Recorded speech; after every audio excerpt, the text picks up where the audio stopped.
नमस्कार, हरियाणा दर्पण न्यूज़ में आपका स्वागत है। फिलहाल हम मौजूद है यमुनानगर के पुलिस अधीक्षक कमलदीप गोयल के कार्यालय में, जहां पर यमुनानगर में बीते दिनों एक युवती की सरकटी लाश मिली थी। उसकी गुत्थी सुलझ गई है। जी हां, एक युवती की यमुनानगर में सरकटी लाश मिली थी, जिसकी हत्या की गुत्थी सुलझ गई है। आप सामने जो शख्स देख रहे हैं, यही उसका हत्यारा है और यह उसका प्रेमी है। बताया जा रहा है कि युवती 2 साल से इसके साथ लव इन रिलेशन में रह रही थी और उसके बाद इस युवक की शादी तय हो जाती है और उसी को लेकर इन दोनों में आपसी विवाद छिड़ जाता है। उसके बाद यह युवक उसको अपनी गाड़ी में बिठाकर ले जाता है और सबसे पहले सीट बेल्ट से उसका गला दबाया जाता है और उसके बाद उसको मौत के घाट उतार दिया जाता है और उसका गला रेत दिया जाता है और उसको पानी में फेंक दिया जाता है।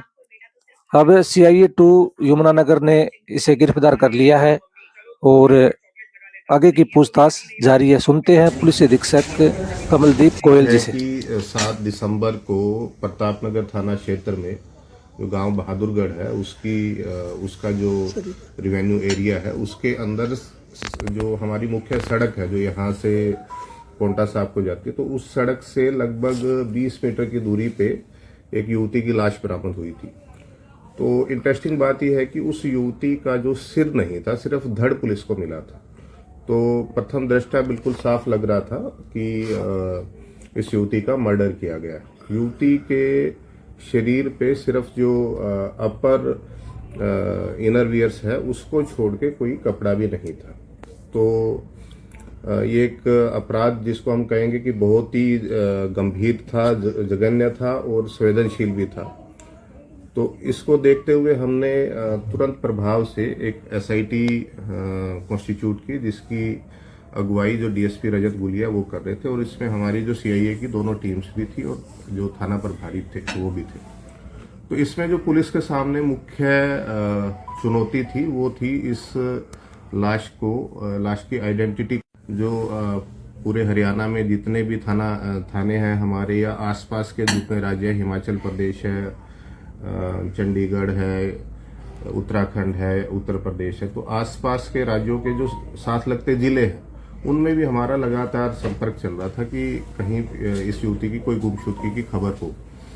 लेकिन 6-7 दिन लगे रहने के बाद भी हमें किसी भी चैनल से इस युवती की आइडेंटिटी के बारे में कुछ नहीं पता लगा।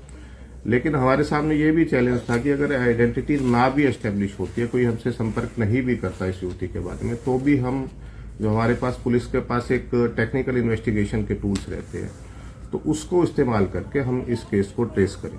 तो हमारी टीम लगातार उस दिन से लगी हुई है, दिन रात इसको मैं कहूँगा। और 6 दिन आज मैं कहूँगा कि अगर मंडे से हम पहला दिन माने, सोमवार को बॉडी मिली थी, तो 6 दिन के अंदर बहुत ज़्यादा एफर्ट करने के बाद हमने इस केस को ट्रेस किया है। जो आरोपी है जिसको कल गिरफ्तार कर लिया गया, उसकी पहचान, उसका नाम है फुरकान, बिलाल, फादर नेम फुरकान। ये टिडोली गांव है सहारनपुर के पास, नकुड़ के पास में, जिला सहारनपुर में, वहां का रहने वाला है। और जो ये युवती है उसने जो पूछताछ में बताया, ये भी सहारनपुर के एक गांव के पास की रहने वाली है और लगभग 2 साल से ये सहारनपुर में ही एक तरह से इसी युवक के साथ पार्टली हम कह सकते कि लिव इन में रह रही थी। तो लगभग 2 साल से इनके संबंध थे।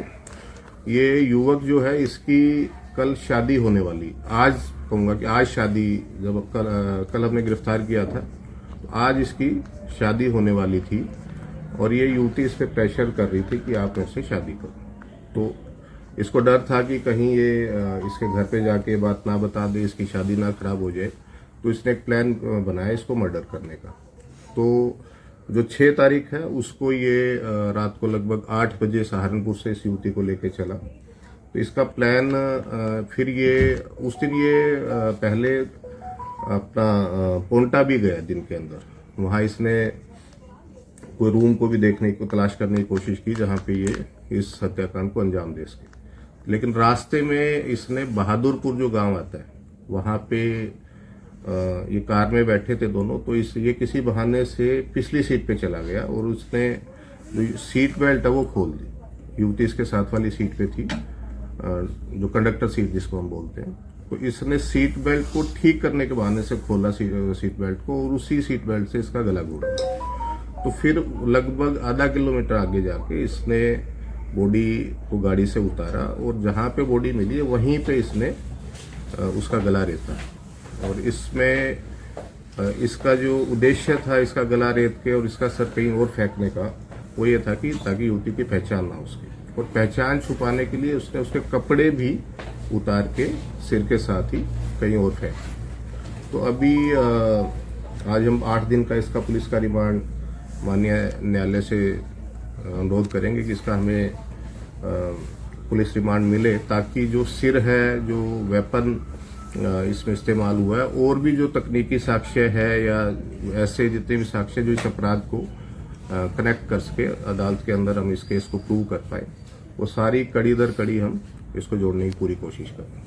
इसमें सर जो सिर रेता गया वो किस चीज से काटा गया? जो मीट काटने के लिए एक चाकू का इस्तेमाल होता है वो अभी इसने पूछताछ में बताया। कहे सर पेशे से भी ये ऐसे कुछ काम? ये ड्राइवरी के प्रोफेशन में है बेसिकली ना, ये ऐसा तो नहीं है कोई ऐसा प्रोफेशन रहा हो जाए कोई मीट शॉप पे काम करता है, इस तरह की कोई बात सामने नहीं है। कोई उसके बारे में नहीं बताया कि कहाँ फेंका है या क्या किया? ये कलेसर की तरफ बता रहे हैं अभी, तो क्योंकि रात का समय था और जंगल भी आपको पता है काफी घना है, तो हमारा पूरा प्रयास रहेगा कि अगले कुछ दिनों में हम सिर को ढूंढ लें। सर प्लान के तहत ही मर्डर हुआ, कोई ऐसा नहीं है कि अचानक उसने कर दिया। ने पूरा जिस पर उसने उसका दिमाग में इसमें तो कोई डाउट है ही नहीं, वो तो खुद मान ही रहा है कि गर्दन काटने के पीछे पर्पज ही उसकी आइडेंटिटी को छुपाना।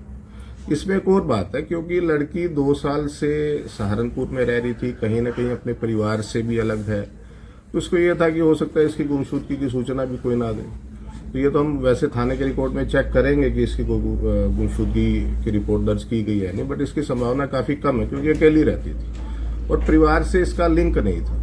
तो लड़की ये क्या करनी है एग्जैक्टली तो किस तरह से, लेकिन ये है कि क्योंकि 2 साल से लिव इन में लगभग थे, पार्टली लिव इन कहेंगे इसको, तो ये काफी खर्चा ये लड़का ही उठाता था उस लड़की। सर बॉडी उसकी परिजन को